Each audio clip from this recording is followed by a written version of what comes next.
पवित्र अक्षय तृतीया एवं ये पवित्र अक्षय तृतीया उपलक्षे समस्त चाषी भाई मानक जो कंकड़ाहाड़ चाषी प्रतिष्ठा देखुवे चाषी भाई प्रतिष्ठान जो आयोजक आज कंकड़ाहाड़ ब्लॉक ठारे जो भाव में चाषी मानक नहीं आज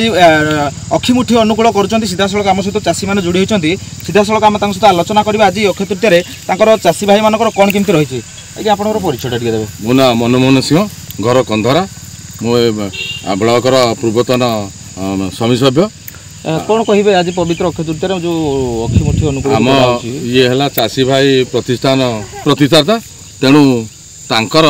ये पुणा प्रतिष्ठान रे बहुत दिन से ये दुकान देते एवं तांकर जो बिहन ठू आरंभ कर सब जोगाऊँ भल बिहन जोगाऊँ एवं जो चाषी मैंने नौ चाष कर भल उपकृत भी होती। खुशी दिवस आज अक्षय तृतीया को आम चाषी भाई मैंने स्वादरे पालन करूँ चाष केमती भल हम आ भल बिहन सार कौट मिल सेमती जगह आज 31 वर्ष हम प्राय चाषी भाई अनुष्ठान जो प्रतिष्ठा ये दुकान देकर सार बिहन तांकर सब कार्यक्रम चाषी साथी से रहती आउ चाषी आना उपकृत होती जहाँ आज खुशी आज उर्बिंगर गाँव ग्रामवासी वृंद समस्ते माँ भौणी समस्ते ये चाषी कूलर समस्ते अच्छा समस्त आज उपस्थित रही से मैंने आज आमर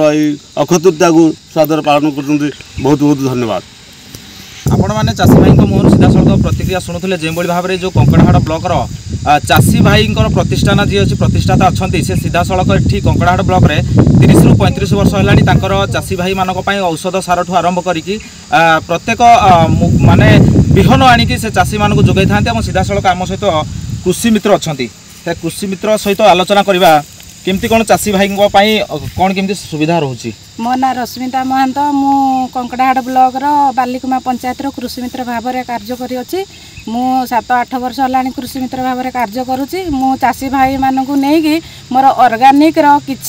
किछि मात्रा रे मु भाई मानक भेटिकी किछि उपकृत करि पारुछि। जो चाषी भाई प्रतिष्ठान तरफ कौन कह बर्तमान जो अक्षय तृतीया उपलक्षे मु सब चाषी भाई मानक मो तरफ समस्त धन्यवाद जनाऊँ। सीधा सड़क आपण मैंने प्रतिक्रिया शुणुले जो भाव में चाषी भाई मैंने आज जो चाषी भाई प्रतिष्ठान कंकड़ाहाड़ ब्लॉक तरफ जो अक्षय तृतीया पालन करागला और अखिमुठी अनुकूल पालन करागला और निहाती भाव में यह चाषी भाई मानक गोटे शुभंकर बोली मन करवा। ढेंकानाल कंकड़ाहाड़ प्रवीण नायक।